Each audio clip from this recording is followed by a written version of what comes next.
September 10, 1944. A tent outside Brussels. Two men stand over a map of Europe. One of them has just demanded total control of the Allied war effort. Every gallon of fuel, every bullet, every supply truck. The other man is about to decide whether the alliance survives or breaks. Bernard Montgomery wants everything. Dwight Eisenhower has 60 seconds to answer. What he says will decide how World War II ends. August 25, 1944. Paris falls.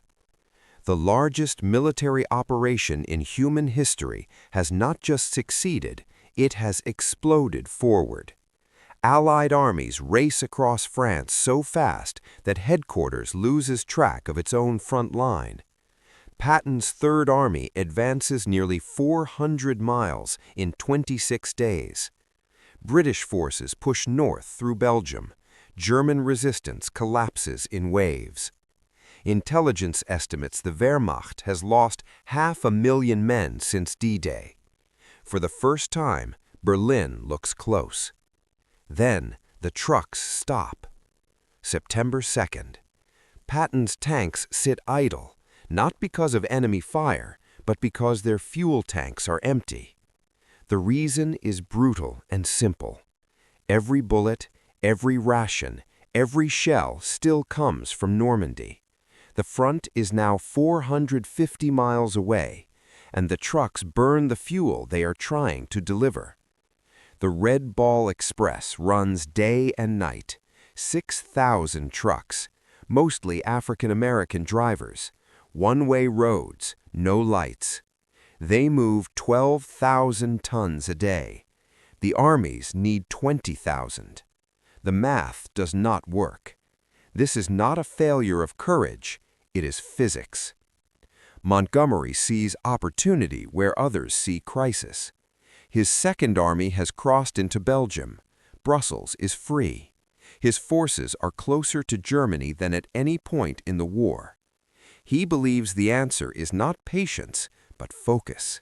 A single thrust, one narrow front, maximum force.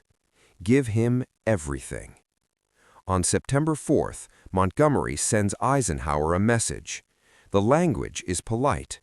The demand is absolute. Stop the American advances. Divert all supplies north. Put British forces at the center of gravity. Reach Berlin before Christmas. On paper, it is seductive. A concentrated blow prevents German recovery. It denies time. It denies depth. Montgomery is not reckless. He is methodical, and his logic has historical weight. But Eisenhower sees something Montgomery does not. This is not just a battlefield. It is a coalition. Allied forces outnumber British forces 2-1. American factories supply 70% of Allied materiel.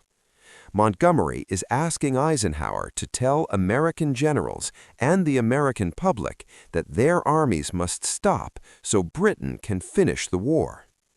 Eisenhower has spent 2 years holding this alliance together. He knows its fractures.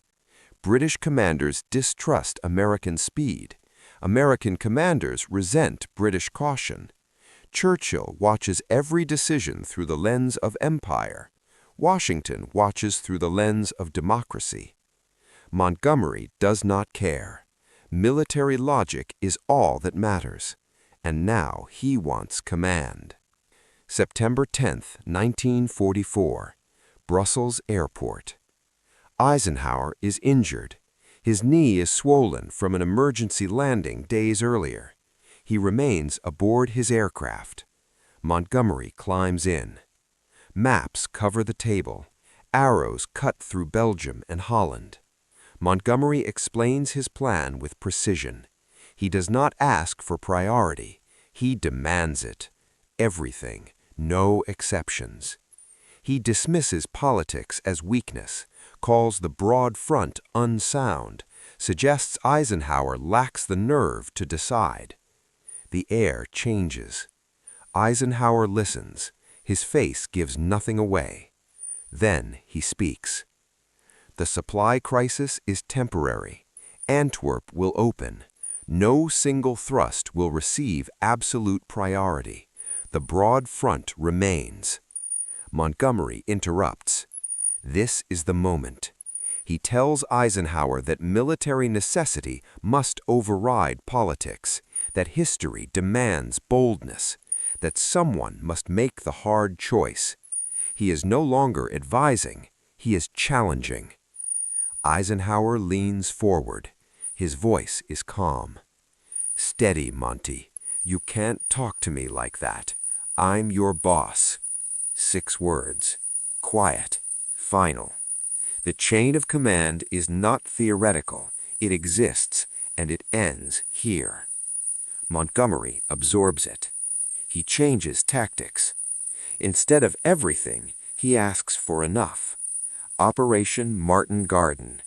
3 airborne divisions drop 60 miles behind enemy lines. They seize bridges. Armored forces rush north. It is bold, elegant, dangerous. Eisenhower agrees. September 17th. 20,000 paratroopers fall from the sky. At Eindhoven, at Nijmegen, at Arnhem. At first, it looks brilliant. Then reality arrives. German armor is not gone. 2 SS Panzer divisions sit near Arnhem, missed by intelligence. British paratroopers land miles from their bridge. Radios fail. Resupply drops fall into enemy hands. 30 corps advances along one road. 1 destroyed vehicle blocks everything. By September 20th, Arnhem is surrounded. By September 25th, it is over. More than 10,000 Allied casualties. The Rhine remains uncrossed. Montgomery calls it 90% successful. Eisenhower says nothing. December 16th, the Ardennes. Germany attacks where the front is thin. This is the risk Montgomery never accepted. A concentrated thrust leaves no flexibility. Eisenhower's broad front does. Patton turns north in 48 hours. British forces block Antwerp. The bulge is contained. The alliance holds. March 1945. The Rhine is crossed not by one army, but by many. Remagen, Oppenheim, Wesel. German resistance collapses everywhere at once. April 30th. Hitler is dead. May 7th. Germany surrenders. Montgomery wanted to win the war with one brilliant stroke. Eisenhower understood a harder thing. Wars like this are not won by genius. They are won by endurance, by unity, by logistics, by patience. When Montgomery demanded all the supplies, Eisenhower said no. And that decision won the war.